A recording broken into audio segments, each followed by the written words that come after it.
నమస్కారం. భవకు స్వాగతం. గుండె కిడ్నీల గురించి బాగానే మాట్లాడుకుంటాం, కానీ ఎందుకనో కాలేయ జబ్బుల మీద అంతగా దృష్టి పెట్టాం. కాలేయ జబ్బులనేవి గుండెపోటు మాదిరిగా కొద్ది నిమిషాల్లోనే ప్రాణాల మీదకు తీసుకురాకపోవచ్చు. కిడ్నీ జబ్బు మాదిరిగా కొన్ని నెలల్లోనే తీవ్రం కాకపోవచ్చు. కానీ ఆసుపత్రుల్లో చేరి చికిత్స తీసుకునే వారిలో కాలేయ జబ్బు బాధితులే ఎక్కువగా కనిపిస్తారు. కాలేయ జబ్బుల మూలంగా మన దేశంలో ఏటా 3 లక్షల మందికి పైగా మృత్యువాత పడుతున్నారని గణాంకాలు చెబుతున్నాయి. కాలేయ జబ్బుల్లో లక్షణాలు బయటపడేసరికి జబ్బు బాగా ముదిరిపోయి ఉంటుంది. కొన్నిసార్లు పరిస్థితి ప్రాణాంతకంగా కూడా మారుతూ ఉంటుంది. ఈ నేపథ్యంలో కాలేయాన్ని కబలించే సమస్యలు, వాటిని నివారించుకునే మార్గాల గురించి ఇప్పుడు తెలుసుకుందాం. కాలేయం మహా కష్టజీవి. మన శరీరం అనే వాహనానికి కాలేయమే ఇంజిన్. ఇది విటమిన్లు, గ్లూకోజ్, ఐరన్ వంటి వాటిని నిల్వ చేసుకుని అవసరమైనప్పుడు శక్తిని అందజేస్తూ శరీరంలోని అన్ని వ్యవస్థలు సజావుగా సాఫీగా సాగిపోయేలా చూస్తుంది. తిన్న ఆహారం జీర్ణం కావటానికి, పోషకాలు వంటబట్టడానికి తోడ్పడే పైత్యరసాన్ని విడుదల చేస్తుంది. రక్తంలో కలిసే వ్యర్థాలను, విషతుల్యాలను ఎప్పటికప్పుడు బయటకు పంపించేస్తుంటుంది. ఏదైనా గాయమైనప్పుడు రక్తం గడ్డకట్టడానికి తోడ్పడే పదార్థాలను ఉత్పత్తి చేస్తుంది. ఇంతటి కీలకమైన అవయవం కాబట్టే కాలేయం దెబ్బతింటే మన దేహంలోని వ్యవస్థలన్నీ కుప్పకూలతాయి. అయితే దురదృష్టం ఏమిటంటే ఇవాళ కాలేయానికి సమస్యల తాకిడి ఎక్కువగా ఉంటుంది. సాధారణ కామెర్లు మొదలుకొని క్యాన్సర్ల వరకు ఎన్నో రకాల సమస్యలు కాలేయానికి శాపాలుగా మారుతున్నాయి.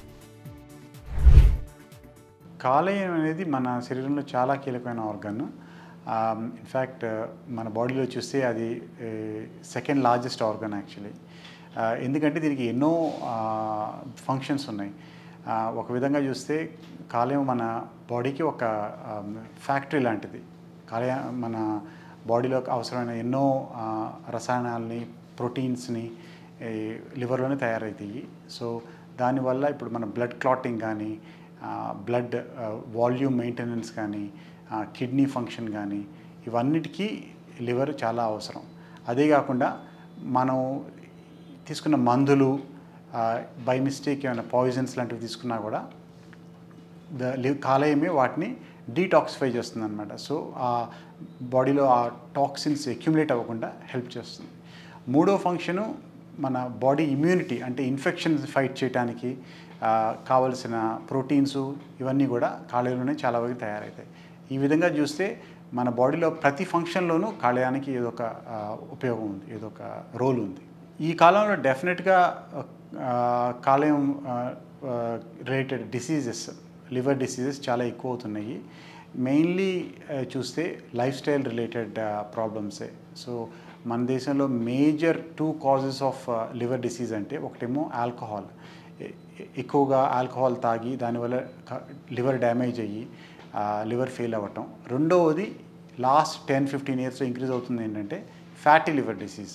అంటే మన లైఫ్ స్టైల్ చేంజెస్ వలన, అంటే మన డైట్ ఇంక్రీజ్ అవుతుంది, ఎక్సర్సైజ్ చేయడానికి టైం ఉండట్లేదు ప్రజలకి. దానివల్ల ఏమవుతుందంటే లివర్లో ఫ్యాట్ అక్యుములేట్ అయ్యి అది ఎన్నో సంవత్సరాలు అలాగే ఉంటే గ్రాడ్యువల్గా లివర్ డ్యామేజ్ అయ్యి non alcoholic fatty liver disease or steatohepatitis అయ్యి దాని తర్వాత సిరోసిస్ అవుతుంది. ఇన్ఫ్యాక్ట్ 15-20 ఇయర్స్ క్రితం లివర్ డిసీజ్ అంటే mainly hepatitis B, hepatitis C related disease అనేవాళ్ళు, అంటే వైరల్ ఇన్ఫెక్షన్స్ అనమాట.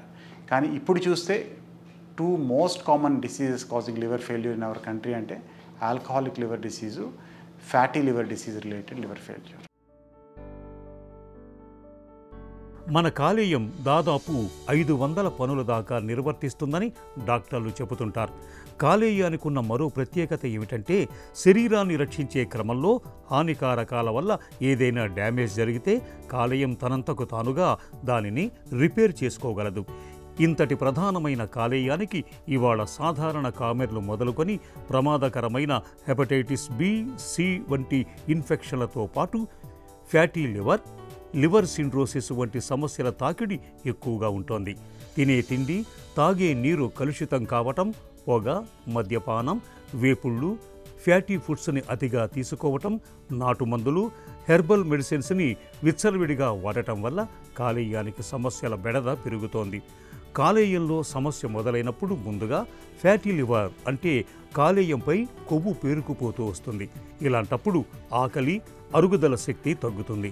తరచూ జ్వరం వచ్చిపోతుంటుంది. కాలేయంలో వాపు, మంట, నొప్పి వంటి లక్షణాలతో ఇన్ఫ్లమేషన్ మొదలవుతుంది. ఆ తర్వాత అది మరింత ముదిరితే లివర్ ఫైబ్రోసిస్కు దారితీస్తుంది. ఈ సమస్య మరింత తీవ్రమైతే అది లివర్ సిరోసిస్గా పరిణమిస్తుంది. చివరగా కాలేయ క్యాన్సర్ లాంటి అతి ప్రమాదకర సమస్యలు కూడా వచ్చి పడుతుంటాయి. లివర్ అనేది చాలా ఫంక్షన్స్ ఉన్నాయి కాబట్టి మన బాడీ ఎవల్యూషనర్లీ అంటే ఎవల్యూషన్లో లివర్కి చాలా ఇంపార్టెన్స్ ఇచ్చింది. అందుకనే అప్ టు 70% లివర్ డ్యామేజ్ అయ్యే వరకు యాక్చువల్లీ ఏమీ సిమ్టమ్స్ ఉండవు. అంటే మనకి ఏదో ప్రాబ్లం ఉందని కూడా తెలియదు. దీనివల్ల ఏమవుతుందంటే లివర్ డిసీజెస్కి అశ్రద్ధ చేయటం చాలా ఈజీ. ఎందుకంటే మనకి ఏమీ సిమ్టమ్స్ ఉండవు. రెగ్యులర్ చెకప్ చేయించుకోకపోతే లివర్ ప్రాబ్లం ఉందని కూడా తెలియదు మనకి. లివర్ ప్రాబ్లం స్టార్ట్ అయిందంటే ఆల్రెడీ 70% కన్నా మేల 70% కన్నా ఎక్కువ లివర్ డ్యామేజ్ అయిపోయినట్టే. లివర్ డ్యామేజ్ అయితే సిమ్టమ్స్ ఏంటంటే పచ్చకామర్లు, జాండిస్ అంటే కళ్ళు పసుపు కలర్లో అవ్వటం, యూరిన్ పసుపు కలర్లో అవ్వటం, గోళ్ళు చేతులు పసుపు కలర్లో అవుతాయి. ఇది జాండిస్ అంటారు. రెండవది మన బాడీలో ఫ్లూయిడ్ అక్యుములేషన్ అవుతుంది. ఎందుకంటే కిడ్నీస్కి లివర్కి చాలా స్ట్రాంగ్ కనెక్షన్ ఉంది. సో లివర్ సరిగ్గా పనిచేయకపోతే కిడ్నీస్ కూడా ఎఫెక్ట్ అవుతాయి అన్నమాట. సో దానివల్ల ఏమవుతుందంటే మన కాళ్ళల్లో వాపులు రావటం, కడుపులో నీరు చేరటం, ఇది ఒక సెకండ్ ప్రాబ్లం. మూడవది లివర్ డ్యామేజ్ అయిన కొద్దీ లివర్ బాగా గట్టిగా రాయిలాగా అయ్యి మన కడుపు నుంచి పేగుల నుంచి హార్ట్కి వెళ్ళే బ్లడ్ ఫస్ట్ లివర్లో ఉండే వెళ్తుందన్నమాట. సో ఆ లివర్ హార్డ్ కావటం వలన ఆ ప్రెషర్ ఎక్కువ అయ్యి బ్లడ్ వామిటింగ్స్ అంటే ఆ బ్లడ్ వెజల్స్ రప్చర్ అయ్యి బ్లడ్ వామిటింగ్ అవన్నీ అయ్యే ఛాన్స్ ఉంది. సో ఇది మూడో ప్రాబ్లం. ఇకపోతే బాగా అడ్వాన్స్ లివర్ డిసీజ్లో లివర్ డ్యామేజ్ మూలాన హార్ట్ ఎఫెక్ట్ అవ్వచ్చు, ఊపిరితిత్తులు ఎఫెక్ట్ అవ్వచ్చు, బ్రెయిన్ కూడా ఎఫెక్ట్ అవ్వచ్చు, కోమాలోకి వెళ్ళవచ్చు పేషెంట్. సో ఈ విధంగా లివర్ డిసీజ్ వస్తే చాలా సిమ్టమ్స్ అన్ని అవయవాల్ని ఎఫెక్ట్ అయ్యేటట్టు ఉంటుంది. ఎర్లీ స్టేజ్లో లివర్ డిసీజ్లో సిమ్టమ్స్ ఏమీ ఉండవు. దాన్ని గుర్తించాలంటే the only way of doing అంటే ఏంటంటే రెగ్యులర్గా చెకప్లో ఉండడం. సో సంవత్సరానికి ఒకసారన్నా బ్లడ్ టెస్ట్లు అంటే లివర్ ఫంక్షన్ టెస్ట్ చేయించుకోవటం మంచిది జనరల్ చెకప్ తోటి. దానివల్ల మనకి లివర్ డ్యామేజ్ అవ్వడం మొదలెడితే మనకి ఎర్లీగా తెలుస్తుంది. ఇకపోతే బాగా డ్యామేజ్ అయితే సిమ్టమ్స్ ఏంటంటే చెప్పినట్టు పచ్చకామర్లు, కాళ్ళల్లో వాపులు, కడుపులో నీరు, రక్తవాంతులు ఇలాంటి సిమ్టమ్స్. కాలేయాన్ని కాటేసే సమస్యల్లో హెపటైటిస్ ఇన్ఫెక్షన్లదే అగ్రస్థానం. వీటిలో ఏ మొదలుకొని ఈ వరకు ఉండే వైరస్లు కాలేయాన్ని కబళిస్తూ క్రమంగా నిర్వీర్యం చేస్తూ ఉంటాయి. వీటిలో కూడా హెపటైటిస్ బి, హెపటైటిస్ సిని అత్యంత ప్రమాదకర ఇన్ఫెక్షన్లుగా చెబుతారు డాక్టర్లు. కాలేయాన్ని దెబ్బతీసే హెపటైటిస్ ఇన్ఫెక్షన్ల గురించిన పూర్తి వివరాలు ఇప్పుడు తెలుసుకుందాం. కాలేయానికి సంబంధించినంత వరకు హెపటైటిస్ ఇన్ఫెక్షన్లు అనేవి చాలా సాధారణంగా కనిపిస్తూ ఉంటాయి. హెపటైటిస్ ఇన్ఫెక్షన్లు అనేవి ప్రధానంగా తాగునీరు, తినే ఆహారం కలుషితం కావటం వల్ల సంక్రమిస్తూ ఉంటాయి. ఈ ఇన్ఫెక్షన్లు అన్నీ వైరస్ల మూలంగా వస్తూ ఉంటాయి. హెపటైటిస్ను కలుగజేసే వైరస్లను ఏ, బి, సి, డి, ఈ అని 5 ప్రధాన రకాలుగా డాక్టర్లు చెబుతూ ఉంటారు. హెపటైటిస్ ఏ, ఈ ఇన్ఫెక్షన్లను వాడుకలో మనం కామెర్లని పిలుస్తాం. కలుషిత ఆహారం, అపరిశుభ్రమైన నీటిని తాగినప్పుడు వ్యాధికారక వైరస్ మనలోకి తేలికగా చేరిపోతుంటుంది. ఇవి ఏమీ అంత ప్రమాదకరమైనవి కావు. అయితే హెపటైటిస్ బి, హెపటైటిస్ సిలు మానవ శరీరంపై తీవ్ర ప్రభావాన్ని చూపిస్తాయి. ఇవి రక్త మార్పిడి, లైంగిక సంబంధాల ద్వారా ఒకరి నుంచి మరొకరికి సంక్రమిస్తుంటాయి. వీటికి సకాలంలో వైద్య సాయం తీసుకోకుండా నిర్లక్ష్యం చేస్తే ఒక్కోసారి ప్రాణాంతకంగా కూడా పరిణమిస్తాయి.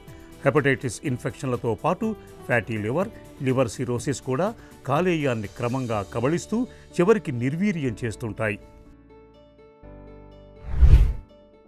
ఎర్లీ స్టేజ్లో లివర్ డిసీజ్ని కనిపెడితే మనం చాలా వరకు వాటిని కంప్లీట్గా ట్రీట్ చేయొచ్చు. మందులతోటే ట్రీట్ అయిపోతాయి. మనం అనుకున్నట్టు 30 to 40%, 50% లివర్ డ్యామేజ్ అయినా కూడా రికవరీ ఫుల్గా అయ్యే ఛాన్స్ ఉంది. దానికి మెడిసిన్స్ తోటి జాగ్రత్తలు తీసుకుంటే సెటిల్ అవుతుంది, ఇంప్రూవ్ అవుతుంది. ఒక స్టేజ్ దాటిన తర్వాత పర్మనెంట్ లివర్ డ్యామేజ్ వచ్చిన తర్వాత మందులతోటి దాన్ని ట్రీట్ చేయడం కష్టం. అలాంటప్పుడు దానికి లివర్ సర్జరీ కానీ లివర్ ట్రాన్స్ప్లాంటేషన్ కానీ అవసరం పడుతుంది. ఇప్పుడు కాలేయ వ్యాధుల్లో ఏది డేంజరస్ అంటే ఏ కారణంగా అయినా కానీ లివర్ డ్యామేజ్ అయితే ఎర్లీ స్టేజ్లో, ఇప్పుడు ఆల్కహాలిక్ రిలేటెడ్ లివర్ డిసీజ్ అయినా కూడా ఎర్లీ స్టేజ్లో మందులతోటి ఆల్కహాల్ స్టాప్ చేయడం వల్ల కంప్లీట్గా క్యూర్ చేయొచ్చు. అలాగే ఫ్యాటీ లివర్ డిసీజ్ను కూడా మనం డైట్ కంట్రోల్ చేసుకుని రెగ్యులర్ ఎక్సర్సైజ్ చేస్తే కంప్లీట్గా క్యూర్ అవుతుంది. కానీ ఒక స్టేజ్ దాటిన తర్వాత ఏ కారణంగా లివర్ డ్యామేజ్ అయినా కూడా అది ఇంకా పర్మనెంట్ డ్యామేజ్ అవుతుందన్నమాట. సో దానికి మనం మెడిసిన్స్ తోటి క్యూర్ చేయలేం, దానికి అడ్వాన్స్డ్ సర్జరీ కావాల్సి వస్తుంది.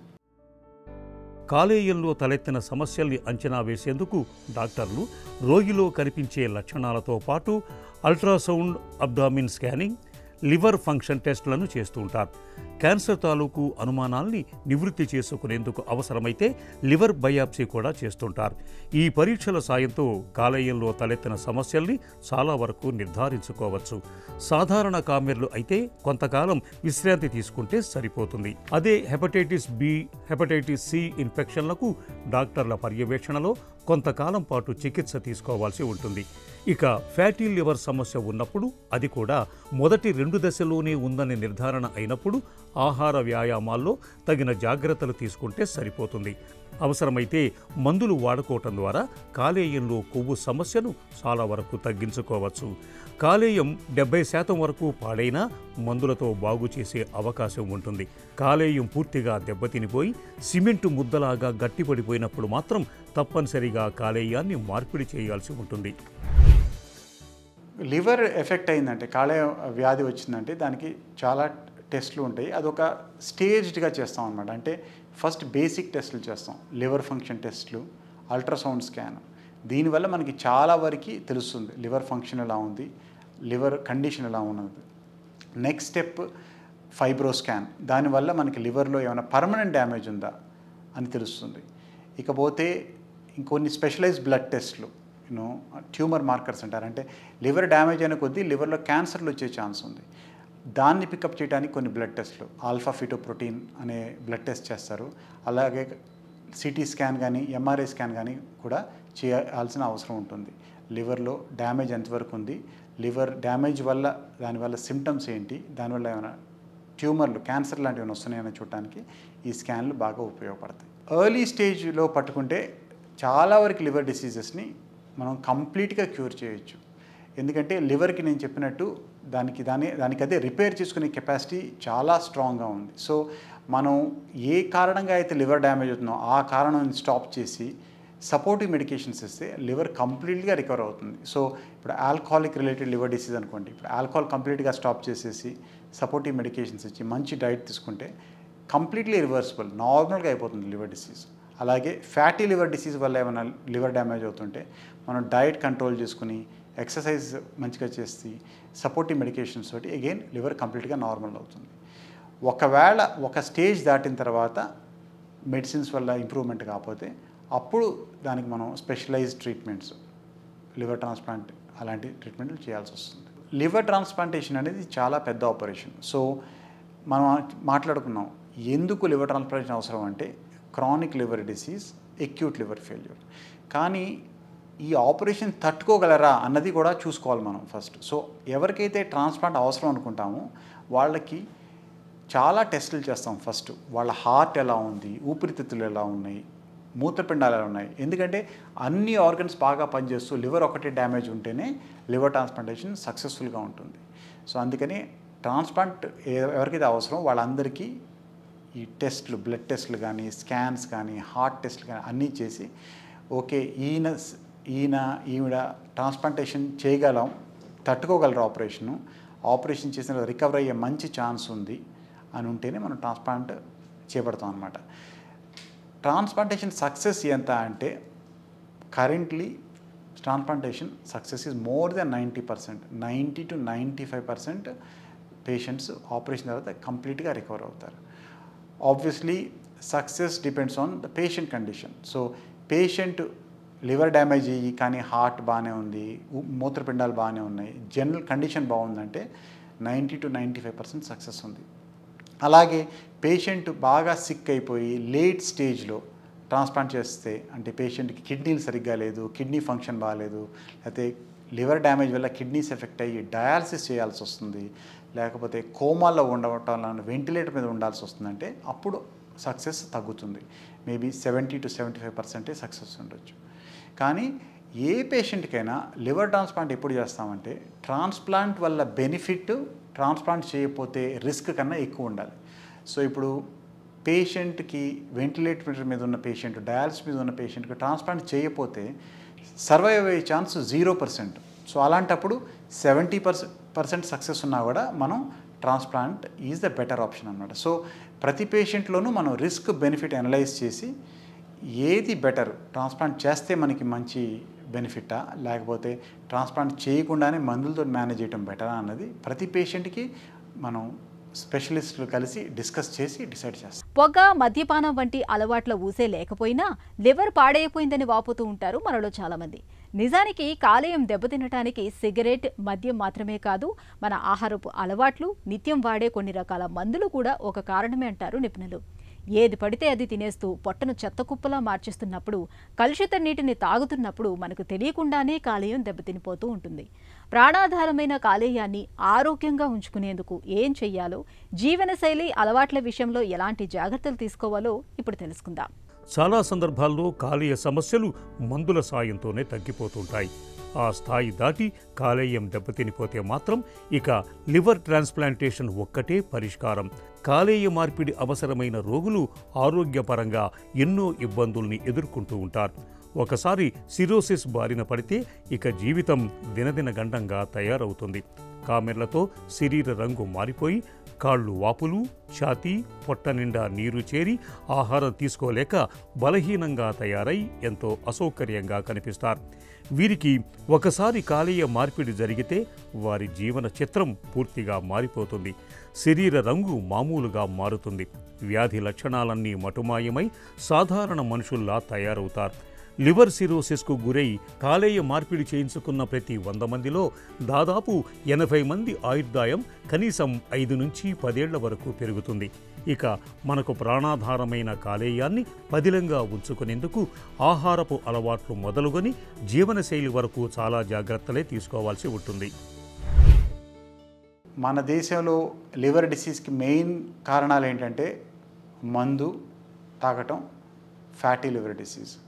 సో ఆల్కహాల్ కన్జంప్షన్ స్టాప్ చేయటం, తగ్గించడం వల్ల లివర్ డిసీజ్ చాలా వరకు మన దేశంలో తగ్గుతుంది. అలాగే మన లైఫ్ స్టైల్ ప్యాటర్న్ అంటే డైట్, ఎక్సర్సైజ్, మనం తినే ఆహారంలో క్యాలరీ కంటెంట్ తగ్గించి రెగ్యులర్గా ఎక్సర్సైజ్ తీసుకుంటే ఫ్యాటీ లివర్ డిసీజ్ అనేది చాలా వరకు కంట్రోల్ అవుతుంది.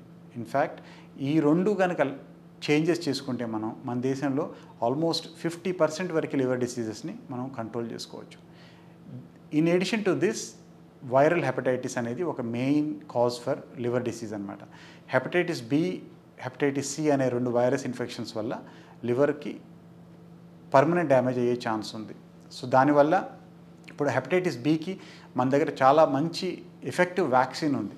ఇన్ఫ్యాక్ట్ హెపటైటిస్ బి వ్యాక్సిన్ ఇప్పుడు అందరికీ, ప్రజలకి, చిన్నవాళ్ళైనా, పుట్టిన పిల్లలైనా, వృద్ధులైనా అందరికీ హెపటైటిస్ బి వ్యాక్సిన్ ఇస్తే హెపటైటిస్ బి ఇన్ఫెక్షన్ వచ్చే ఛాన్స్ పూర్తిగా తగ్గిపోతుంది.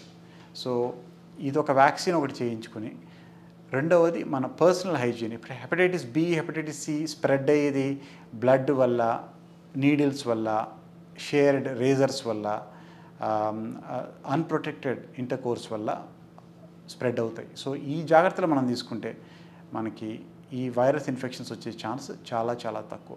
సో సమ్మరైజ్ చేయాలంటే హెపటైటిస్ బి వ్యాక్సిన్ తీసుకుని అందరూ జనరల్ ప్రికాషన్స్ తీసుకుని ఆల్కహాల్ తాగకుండా హెల్తీ లైఫ్ స్టైల్ మెయింటైన్ చేస్తే లివర్ డిసీజ్ వచ్చే ఛాన్స్ చాలా చాలా తక్కువ.